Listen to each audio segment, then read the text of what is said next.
Side of the Mountain by Jean Craighead George. Chapter 18.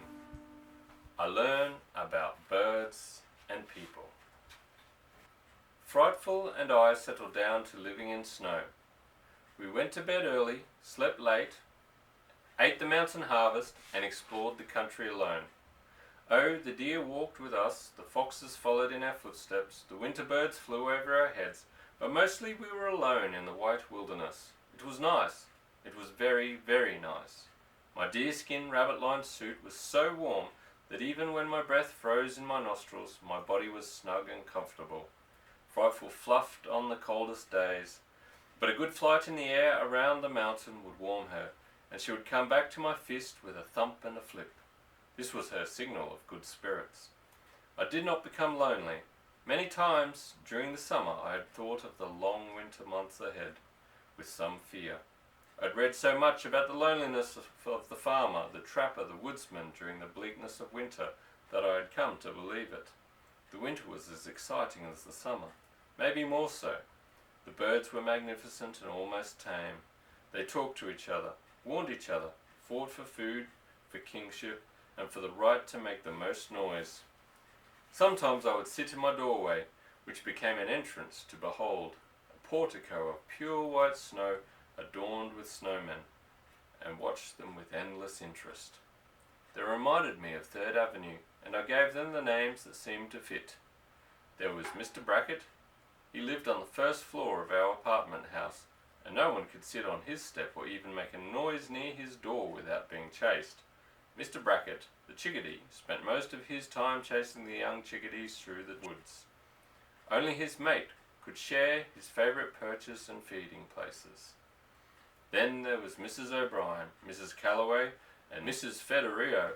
On 3rd Avenue they would all go off to the market together first thing in the morning, talking and pushing and stopping to lecture to children in gutters and streets. Mrs. Federio always followed Mrs. O'Brien, and Mrs. O'Brien always followed Mrs. Calloway in talking and pushing and even in buying an apple. And there they were again in my hemlock, 3 busy chickadees. They would flit and rush around and click and fly from one eating spot to another. They were noisy, scolding, and busily following each other. All the other chickadees followed them, and they made way only for Mr. Brackett. The chickadees, like the people on 3rd Avenue, had their favourite routes to and from the best food supplies. They each had their own resting perches, and each had a little shelter in a tree cavity in which they would fly when the day was over. They would chatter and call good night and make a big fuss before they parted. And then the forest would be as quiet as the apartment house on 3rd Avenue when all the kids were off the streets and all the parents had said their last words to each other and everyone had gone to their own little hole. Sometimes when the wind howled and the snows blew, the chickadees would be out for only a few hours. Even Mr. Brackett, who had been elected by the chickadees to test whether or not it was too stormy for good hunting, would appear for a few hours and disappear. Sometimes I would find him just sitting quietly on a limb next to the bole of a tree, all fluffed up and doing nothing. There was no one who more enjoyed doing nothing on a bad day than Mr. Brackett of 3rd Avenue. Frightful, the 2 Mr. Bracketts and I shared this feeling. When the ice and sleet and snow drove down through the hemlocks, we all holed up. I looked at my calendar pole one day and realized that it was almost Christmas. Bando will come, I thought. I'll have to prepare a feast and make a present for him. I took stock of the frozen venison and decided that there were enough steaks for us to eat nothing but venison for a month. I scooped under the snow for teaberry plants to boil down and pour over snowballs for dessert. I checked my cache of wild onions to see if I had enough to make onion soup, and set aside some large, firm groundnuts for mashed potatoes. There were still piles of dog-tooth violet bulbs and Solomon's seal roots and a few dried apples. I cracked walnuts, hickory nuts, and beech nuts, then began a pair of deer hide moccasins to be lined with rabbit fur for Bando's present. I finished these before Christmas, so I started a hat of the same materials. 2 days before Christmas I began to wonder if Bando would come. He had forgotten, I was sure, or he was busy, I said. Or he thought that I was no longer here and decided not to tramp out through the snows to find out. On Christmas Eve, Bendo still had not arrived, and I began to plan for a very small Christmas with Frightful. About 4:30 Christmas Eve, I hung a small red cluster of tea berries on the deerskin door. I went in my tea room for a snack of beech nuts when I heard a faint halloo from far down the mountain. I snuffed out my tallow candle, jumped into my coat and moccasins and plunged out into the snow. Again a halloo floated over the quiet snow. I took a bearing on the sound and bounced down the hill to meet Bando. I ran into him just as he turned up the valley to follow the stream bed. I was so glad to see him that I hugged him and pounded him on the back. "Never thought I'd make it," he said. "I walked all the way from the entrance of the state park. Pretty good, eh?" He smiled and slapped his tired legs. Then he grabbed my arm and with 3 quick pinches tested the meat on me. "You've been living well," he said. He looked closely at my face. "But you're gonna need a shave in a year or 2. I thanked him and we sprang up the mountain, cut across the gorge and home. "How's the Frightful?" he asked as soon as we were inside and the light was lit. I whistled. She jumped to my fist. He got bold and stroked her. "And the jam?" he asked. "Excellent, except the crocks are absorbent and are sopping up all the juice. Well, I brought you some more sugar. We'll try next year. Merry Christmas, Thoreau," he shouted and looked about the room. "I see you've been busy. A blanket, new clothes, and an ingenious fireplace with a real chimney. And say, you have silverware." He picked up the forks I had carved. We ate smoked fish for dinner with boiled dogtooth violet bulbs. Walnuts dipped in jam were dessert. Bando was pleased with his jam. When we were done, Bando stretched out on my bed. He propped up his feet and lit his pipe. "And now, I have something to show you," he said. He reached in his coat pocket and took out a newspaper clipping. It was from a New York paper, and it read, "Wild boys suspected of living off deer and nuts in wilderness of Catskills." I looked at Bendo and leaned over to read the headline myself.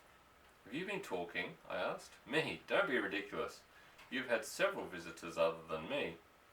"The fire warden? The old lady?" I cried out. "Now, Thoreau, this could only be a rumour.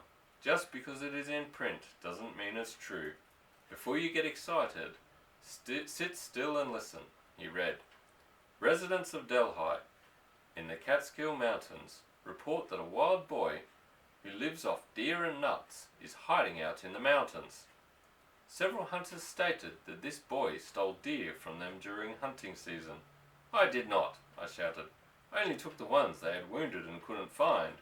"Well, that's what they told their wives when they came home without their deer. Anyway, listen to this.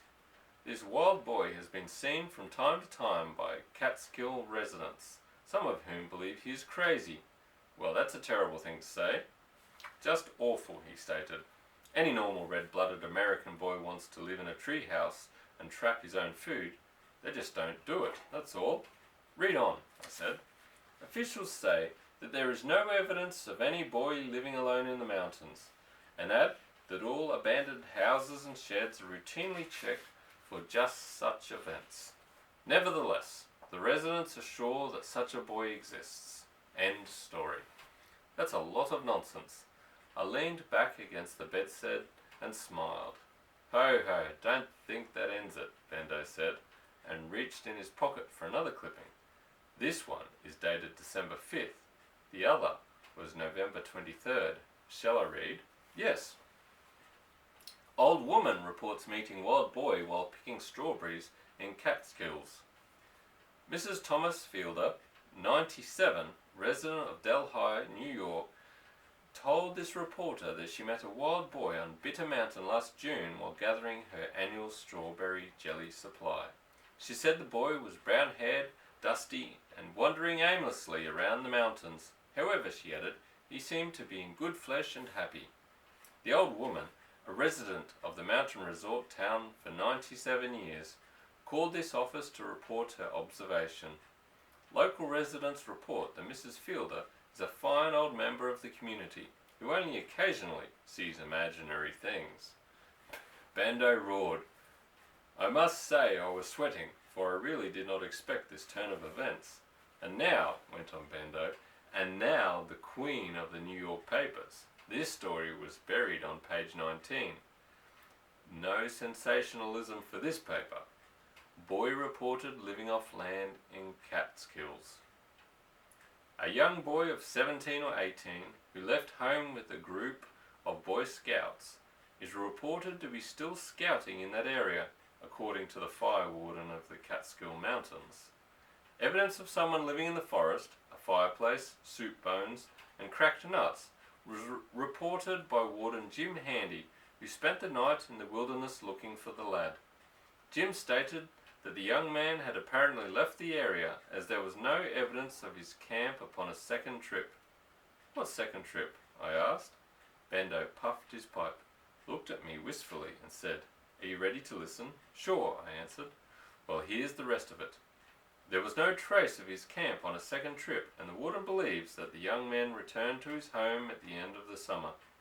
You know, Thoreau, I could scarcely drag myself away from the newspapers to come up here. You make a marvellous story. I said, Put more wood on the fire. It is Christmas. No one will be searching these mountains until May Day. Bando asked for the willow whistles. I got them for him, and after running the scale several times, he said, Let us serenade the ingenuity of American newspapermen. Then let us serenade the conservationists who have protected the American wilderness so that a boy can still be alone in this world of millions of people. I thought that was suitable, and we played Holy Night. We tried the 12 Days of Christmas, but the whistles were too stiff and Bando too tired. Thoreau, my body needs rest. Let's give up, he said, after 2 bad starts. I banked the fire and blew out the candle and slept in my clothes. It was Christmas when we awoke. Breakfast was light. Acorn pancakes, jam and sassafras tea. Bando went for a walk. I lit the fire in the fireplace and spent the morning creating a feast from the wilderness. I gave Bando his presents when he returned. He liked them. He was really pleased. I could tell by his eyebrows. They went up and down and in and out. Furthermore, I know he liked the presents because he wore them. The onion soup was about to be served when I heard a voice shouting in the distance. I know you were there. I know you were there. Where are you? Dad! I screamed and dove right through the door onto my stomach. I all but fell down the mountain shouting, Dad! Dad! Where are you? I found him resting in a snowdrift, looking at the cardinal pair that lived near the stream. He was smiling, stretched out on his back, not in exhaustion but in joy. Merry Christmas, he whooped. I ran toward him. He jumped to his feet, tackled me, thumped my chest, and rubbed snow in my face. Then he stood up, lifted me from the snow by the pockets on my coat, and held me off the ground so that we were eye to eye. He sure smiled. He threw me down in the snow again and wrestled with me for a few minutes. Our formal greeting done, we strode up the mountain. Well, son, he began, I've been reading about you in the papers and I could no longer resist the temptation to visit you. I still can't believe you did it. His arm went around me. He looked real good, and I was overjoyed to see him. How did you find me? I asked eagerly. I went to Mrs. Fielder, and she told me which mountain. At the stream I found your raft and ice fishing holes. Then I looked for trails and footsteps. When I thought I was getting warm, I hollered. Am I that easy to find? You didn't have to answer, and I'd probably have frozen in the snow. He was pleased and not angry at me at all. He said again, I just didn't think you'd do it. I was sure you'd be back the next day. When you weren't, I bet on the next week, then the next month. How's it going? Oh, it's a wonderful life, Dad. When we walked into the tree, Bando was putting the final touches on the venison steak. Dad, this is my friend, Professor Bando. He's a teacher. He got lost one day last summer and stumbled onto my camp. He liked us so well that he came back for Christmas. Bando, meet my father. Bando turned the steak on the spit, rose and shook my father's hand. I'm pleased to meet the man who sired this boy, he said grandly. I could see they liked each other and that it was going to be a splendid Christmas. Dad stretched out on the bed and looked around. I thought maybe you'd pick a cave, he said. The papers reported that they were looking for you in old sheds and houses. but I knew better than that. However, I never would have thought of the inside of a tree. What a beauty! You're clever, son. Very, very clever. This is a comfortable bed. He noticed my food caches, stood and peered into them. Got enough to last until spring? I think so, I said. If I don't keep getting hungry visitors all the time, I winked at him. Well, I would wear out my welcome by a year if I could, but I have to get back to work soon after Christmas. How's Mum and all the rest? I asked as I took down the turtle shell plates and set them on the floor. She's marvellous. How she manages to feed and clothe those 8 youngsters on what I bring her, I don't know, but she does it. She sends her love and says that she hopes you are eating well-balanced meals. The onion soup was simmering and ready. I gave Dad his. First course, I said. He breathed deeply of the odour and downed it boiling hot. Son, this is better onion soup than the chef at the Waldorf can make. Bando sipped his, and I put mine in the snow to cool. Your mother will stop worrying about your diet when she hears of this. Bando rinsed Dad's soup bowl in the snow, and with great ceremony and elegance, he could really be elegant when the occasion arose, poured him a turtle shell of sassafras tea. Quoting a passage from one of Dickens' food-eating scenes, he carved the blackened steak. It was pink and juicy inside, cooked to perfection. We were all proud of it. Dad had to finish his tea before he could eat. I was short on bowls, and I filled his shell. A mound of sort of fluffy mashed cattail tubers, mushrooms and dogtooth violet bulbs, smothered in gravy thickened with acorn powder. Each plate had a pile of soaked and stewed honey locust beans, mixed with hickory nuts. The beans are so hard it took 3 days to soak them. It was a glorious feast. Everyone was impressed, including me. When we were done, Bando went down to the stream and cut some old dried and hollow reeds. He came back and carefully made us each a flute with the tip of his penknife. He said the willow whistles were too old for such an occasion. We all played Christmas carols until dark.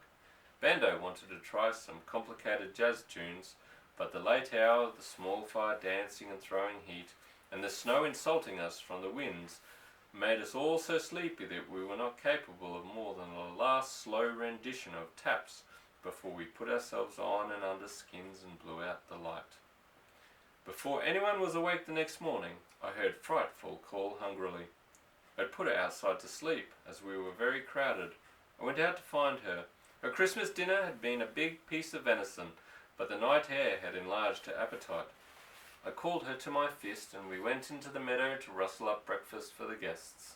She was about to go after a rabbit, but I thought that wasn't proper fare for a post-Christmas breakfast, so we went to the stream. Frightful caught herself a pheasant, while I kicked a hole in the ice and did a little ice fishing. I caught about 6 trout and whistled Frightful to my hand. We returned to the hemlock. Dad and Bendo were still asleep, with their feet in each other's faces, but both looking very content. I built the fire and was cooking the fish and making pancakes when Dad shot out of bed. "Wild boy," he shouted, "what a sanguine smell! What a purposeful fire! Breakfast in a tree, son. I toil from sun-up to sundown, and never have I lived so well." I served him. He choked a bit on the acorn pancakes. They are a little flat and hard, but Bendo got out some of his blueberry jam and smothered the pancakes with an enormous portion. Dad went through the motions of eating this. The fish, however, he enjoyed, and he asked for more. We drank sassafras tea, sweetened with some of the sugar Bando had brought me, rubbed our turtle shells clean in the snow, and went out into the forest. Dad had not met Frightful. When she winged down out of the hemlock, he ducked and flattened out in the snow, shouting, "Blast off!" He was very cool toward Frightful, until he learned that she was the best provider we had ever had in our family, and then he continually praised her beauty and admired her talents. He even tried to pet her, but Frightful was not to be won. She snagged him with her talons. They stayed away from each other for the rest of Dad's visit, although Dad never ceased to admire her from a safe distance. Bendo had to leave 2 or 3 days after Christmas. He had some papers to grade, and he started off reluctantly one morning, looking very unhappy about the way of life he had chosen. He shook hands all around and then turned to me and said, "I'll save all the newspaper clippings for you, and if the reporters start getting too hot on your trail, I'll call the New York papers and give them a bum steer. I could see he rather liked the idea, and departed a little happier. Dad lingered on for a few more days, ice fishing, setting my traps and snares, and husking walnuts. He whittled some cooking spoons and forks. On New Year's Day he announced that he must go. I told your mother I would only stay for Christmas. It's a good thing she knows me, or she might be worried. She won't send the police out to look for you? I asked hurriedly. Could she think you never found me? Oh, I told her I'd call her Christmas night if I didn't. He poked around for another hour or so, trying to decide just how to leave. Finally he started down the mountain. He had hardly gone 100 feet before he was back. I've decided to leave by another route. Somebody might backtrack me and find you, and that would be too bad. He came over to me and put his hand on my shoulder. You've done very well, Sam. He grinned and walked off toward the gorge. I watched him bound from rock to rock. He waved from the top of a large rock and leaped into the air. That was the last I saw of Dad for a long time. It's the end of chapter 18. Good night.